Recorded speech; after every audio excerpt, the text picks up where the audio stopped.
جب تک کوئی رہبری کرنے والا نہ ہو، غیر ممکن ہے کہ یہ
کلندر صلوات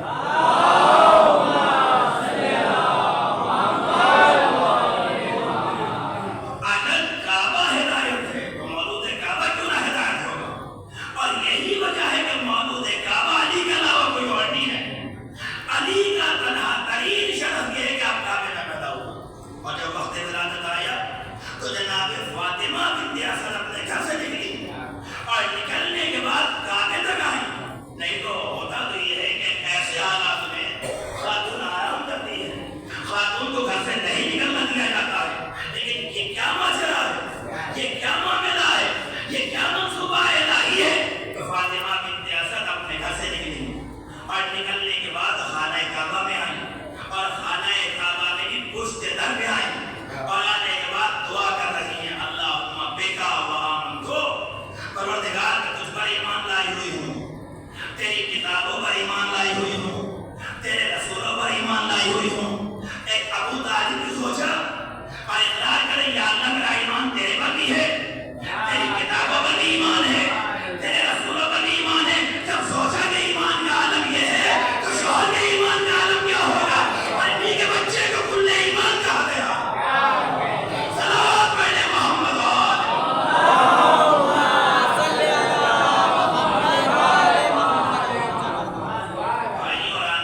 ہوئی.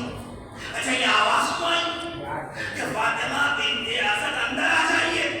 اس لیے کہ کل بیت المقدس میں جب مریم کے یہاں وقت ولادت آیا تو اللہ نے مریم سے کہا مریم کہیں سے خدا ہو، تم نے عبادت خانے کی تمام خدمتیں کی ہیں لیکن اب وقت ولادت ہے، فخرجی باہر نکلیے. یہ بیت العبادہ ہے، بیت الولادہ نہیں. یہ عبادت کا گھر ہے، یہ ولادت کا گھر نہیں. لہذا فاطمہ بنت اسد کے ذہن میں بھی خیال آ سکتا تھا کہ کل کو یہ کعبہ بیت العبادہ بننے والا ہے. لہذا ایسا نہ ہو کہ اندر چلا جائے، نہیں اندر سے آواز آئی یا فاطمہ بنت اسد فادخلی. اے فاطمہ بنت اسد اندر آ جائیے. آپ مجھے بتائیے کہ کیا کوئی مہذب بات ہے؟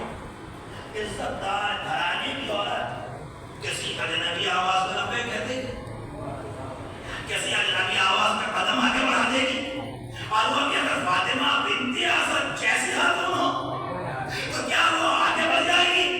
نہیں. فاطمہ بنت اسد کو اس کا مطلب یہ ہے کہ کسی ایسے لہجے میں آواز دیا گیا کہ جس کو فاطمہ بنت اسد سننے کی عادی تھی، تبھی تو لبیک کہا، تبھی تو آگے بڑھی. اب مجھے کہنے دیجیے کہ وہ شب معراج تھی کہ جب اللہ نے رسول سے علی کے لہجے میں باتیں کی، اور یہ شب رجب ہے کہ جب اللہ نے فاطمہ بنت اسد سے ابو طالب کے لہجے میں باتیں کی. صلوات پڑھنے محمد و آل محمد. ایسے لہجے میں آواز دیا گیا جس کو بھی سننے کی عادت تھی. اب تعریف کر کے جناب فاطمہ بنت اسد آگے بڑھی. اب جب کعبے کے اندر چلی گئی پھر وہ دیوار کھل گئی، پھر وہ در بند ہو گیا، اور اب پورے مکے میں کھلبلی مچی ہوئی ہے کہ فاطمہ بنت اسد کعبے کے اندر ہے. پورے مکے میں کھلبلی مچی ہوئی ہے. لیکن جس کو پریشان ہونا چاہیے وہ بڑے اطمینان سے، جس کی زوجہ کعبے کے اندر ہے، وہ تاریخ میں لکھتی ہے کہ ابو طالب بھی پریشان ہوئے ہوں، اس لیے کہ ابو طالب جانتے ہیں. مگر جب سب آ گئے اور ابو طالب کے دروازے پہ آئے پڑھنے کے جناب ابو طالب کو آئے خانہ کعبہ تک، نبی مکرم اسلام بھی ہے اور پورے مکے میں کھلبلی ہے. اچھا جب فاطمہ بنت اسد کعبے کے پاس آئی تھی اور آنے کے بعد طواف کعبہ کیا اور دعا مانگی، اللہم بک آمنت، پروردگار میں تیرے رسولوں پر ایمان لائی ہوئی ہوں، تیری کتابوں پر ایمان لائی ہوئی ہوں. تاریخ میں لکھا ہے کہ صرف ایک راوی نے دیکھا، عباس ابن عبد المطلب نے دیکھا کہ فاطمہ بنت اسد کعبے کے پاس ہے. ایک راوی ہے. اگر تنہا یہی راوی رہتے تو تاریخ لکھ دیتی کہ ایک راوی نے دیکھا، ایک نے روایت کیا ہے، ایک نے حدیث کو بیان کیا ہے. ہم ایک آدمی کی بات کو نہیں مان سکتے. قدرت نے انتظام یہ کیا کہ جاتے ہوئے ایک دیکھے گا، آتے ہوئے سارا مکہ دیکھے گا. صلوات پڑھنے محمد و آل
فرشتے تو سجدے کرنے کے لیے پیدا ہی ہوئے تھے، کمال یہ وہ بت جو سجدہ کرا رہے تھے علی کے آتے ہی وہ سب کے سب سجدے میں جا گرے، سب نے سجدہ کیا۔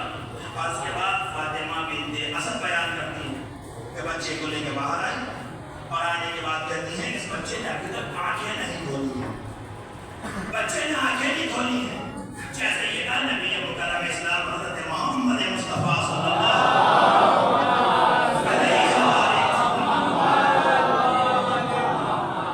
کہ ججیلان لائیے بچے کو مجھے دیجیے، جیسے ہی نبی نے یہ کہا بچے کو اپنی آغوش میں لیا، علی نے فوراً آگے بڑھے، آنکھوں کا کھلنا تھا، نبی مکرم اسلام نے سند دیا خصصتنی بالنظر خصصتک بالعلم، یعنی تم نے اپنی نظر کے لیے مجھے محسوس کیا، میں نے اپنے علم کے لیے تمہیں محسوس کیا۔ اور جیسے یہ کہا لبھائے علی کھلے، مولا علی نے کہا یا رسول اللہ کہ یہ دعائیں پڑھوں، کہ یہ زبور پڑھوں، کہ یہ امتحان پڑھوں، کہ یہ قرآن پڑھوں؟ قرآن تو ابھی نازل نہیں ہوا، جو قرآن نازل ہونے کے بعد پڑھے اسے امت کہا جاتا ہے، جو نازل ہونے سے پہلے پڑھے اسے امت کہا جاتا ہے۔ صلوات پڑھے محمد والے محمد،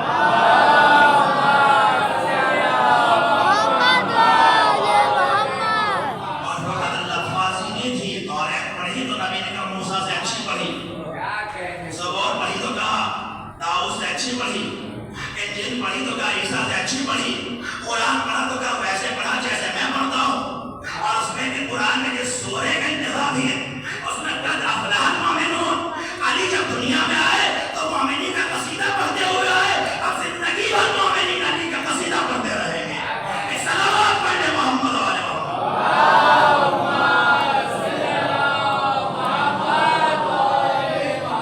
قد افلح المؤمنون، یقیناً مومنین کامیاب ہو گئے، پیدا ہوتے ہیں جس سورے کی تلاوت کی ہے سورہ مومنون، اس نے مومنین کے کامیابی کا اعلان کیا ہے جناب امیر، اور دستے پیغمبر پر آنے کے بعد آنکھوں کو بھی کھولا ہے، دستے پیغمبر پر آنے کے بعد لبوں کو بھی کھولا ہے، دستے پیغمبر پر آنے کے بعد کتب سماویہ کی تلاوت بھی کی ہے، اللہ کی کتابوں کی تلاوت بھی کیا ہے، دستے پیغمبر پر آنے کے بعد آنکھوں کو کھول کے نبی مکرم اسلام کی زیارت کیا۔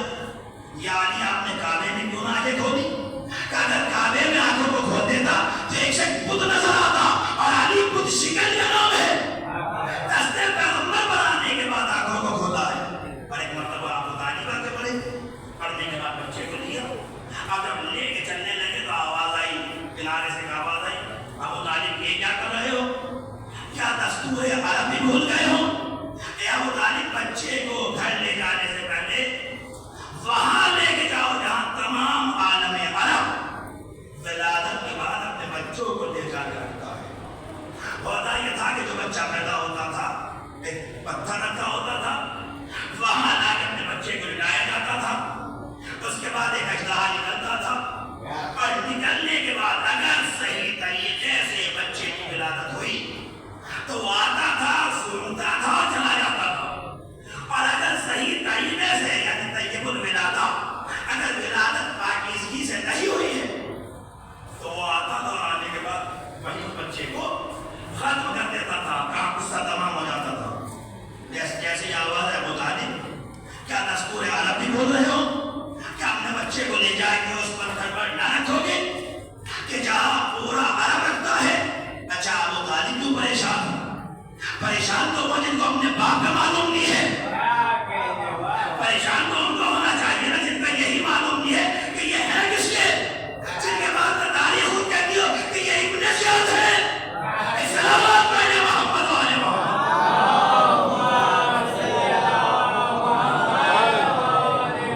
یہی معلوم نہ ہو کیا ابو طالب کو پریشان ہو؟ لے گئے بچے کو، لانے کے بعد اس کو پتھر پہ لٹایا، جیسے لٹایا آج وہ اژدہا نکلا، اور نکلنے کے بعد آیا، جیسے علی کے پاس آیا ایک مرتبہ میرے مولا نے ننھے ننھے ہاتھ کپڑے سے باہر نکالے، اور نکالنے کے بعد اس اژدہا کے منہ میں ڈالے، اور ڈالنے کے بعد اس کو پھاڑ ڈالا۔ عربی زبان میں اژدہے کو حیہ کہتے ہیں، سانپ کو حیہ کہتے ہیں، اور درہ یعنی پھاڑ دینا۔ جیسے علی نے اس سانپ کو پھاڑا تو آوازیں بلند ہونے لگی،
نانی پہ ہے یا خالہ پہ ہے یا ماموں پہ ہے یا ان بچوں کے لیے ہوتا ہے جو بچے ہمارے گھروں میں پیدا ہوں، لیکن جو بچہ اللہ کے گھر میں پیدا ہو،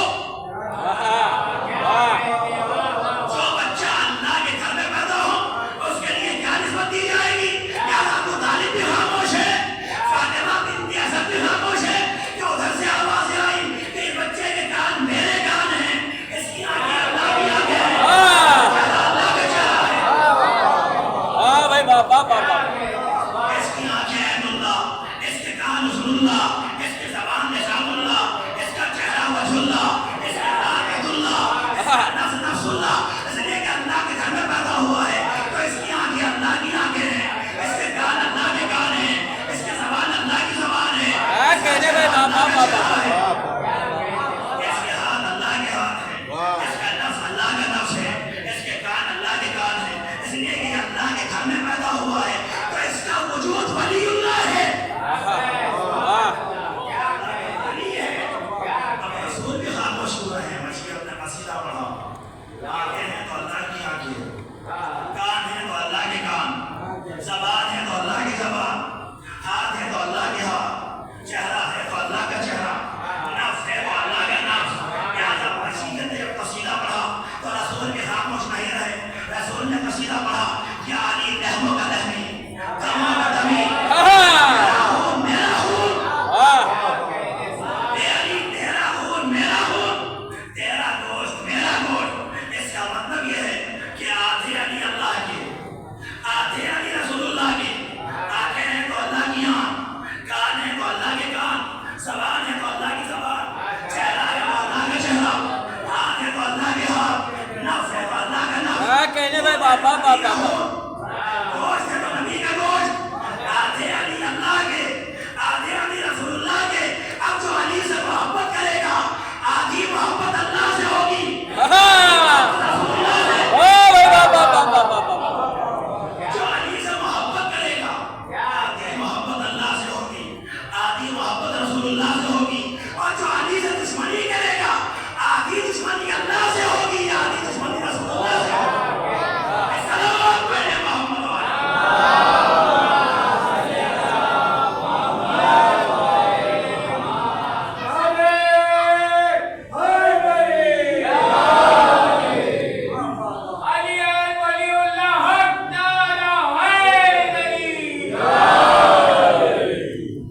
سلام پڑھے محمد والا۔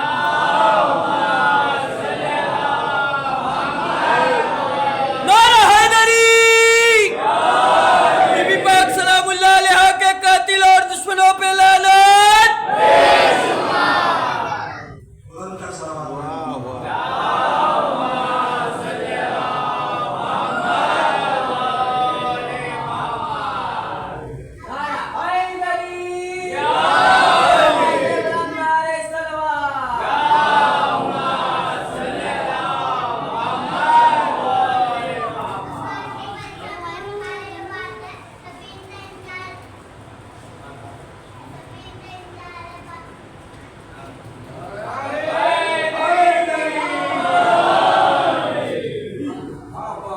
کعبے میں پیدا ہوئے، آنکھیں ہیں تو اللہ کی آنکھیں، کان ہے تو اللہ کے کان، زبان ہے تو اللہ کی زبان، نفس ہے تو اللہ کا نفس، ہاتھ ہے تو اللہ کا ہاتھ، اور قرآن کہتا ہے ید اللہ فوق ایدیکم، اللہ کا ہاتھ تمام ہاتھوں پر سب سے اوپر ہے۔ اس کا مطلب یہ ہے اب اللہ کے ہاتھ سے بیعت نہیں مانگی جا سکتی، کسی کو علی سے بیعت لینا ہے تو اللہ نے دکھائے، اس لیے کہ علی کا ہاتھ اللہ کا ہاتھ ہے۔ یہی وجہ ہے کہ جب امام حسین سے بیعت کا سوال کیا گیا تو تاریخ نفس ہے، تاریخ طبری کا بیان ہے کہ مولوی لکھتا ہے کہ یہ آواز آئی من نفس عقیدتاً بین جنبین، کہ حسین کے پہلو میں حسین کے بابا کا دل ہے، نہ کل علی نے بیعت کی تھی نہ حسین بیعت کریں گے، اس لیے کہ حسین کے پہلو میں حسین کے بابا کا دل ہے۔ اچھا علی سے بھی سوال بیعت ہوا اور حسین سے بھی سوال بیعت ہوا، لیکن علی کا ہاتھ بھی اللہ کا ہاتھ، حسین کا ہاتھ بھی اللہ کا ہاتھ، کیا یہ ہاتھ بیعت نہ کرے گا؟ حسین نے سر دیا ہے مگر بیعت نہ کی ہے، اور آج ہم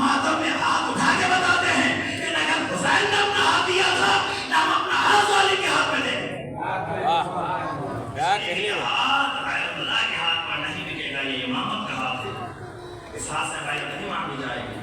جب یزید نے بیعت طلب کیا نا رجب کے آخر میں جب شام کے حاکم کا انتقال ہوا اور اس کی جگہ پر یزید جب خلیفہ بنا تو اس پہ خط لکھا مدینے اور اس میں چند نام تھے کہ ان سے اور ان سے بیعت دے لو, اگر یہ بیعت نہ کریں تو سر قلم کر کے بھیج دو.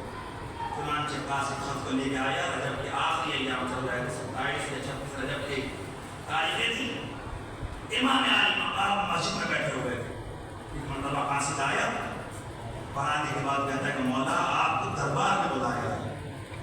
بس جیسے یہ کہا حسین ہے امام, حسین جانتے تھے کس لیے بلایا, لہٰذا امام وہاں سے اٹھے اور سیدھے دربار میں نہیں آئے بلکہ امام پہلے بیت الشرف میں آئے ہیں اور بیت الشرف میں خاندان بنی ہاشم کے جوانوں کو جمع کیا اور جناب زینب کبریٰ سے بیان کیا کہ بہن مجھے دربار میں بلایا ہے. تو ماجائی نے کہا بھیا دربار میں اکیلے نہ جانے دو, رات کے اس پہر آپ کو بلایا ہے. عباس آؤ, علی اکبر آؤ, قاسم آؤ, آنا محمد آؤ. بنی ہاشم کے جھرمٹ میں حسین بیت الشرف سے برآمد ہوئے اور جو ہی دربار مدینہ قریب آیا تو امام نے سب کو باہر روکا اور کہا مجھے تنہا بلایا ہے لہٰذا میں اکیلا دربار میں جا رہا ہوں, لیکن ہاں دیکھو اگر میری آواز بلند ہو جائے تو پھر کسی کی اجازت کا انتظار نہ کرنا, تم دربار میں داخل ہو جانا.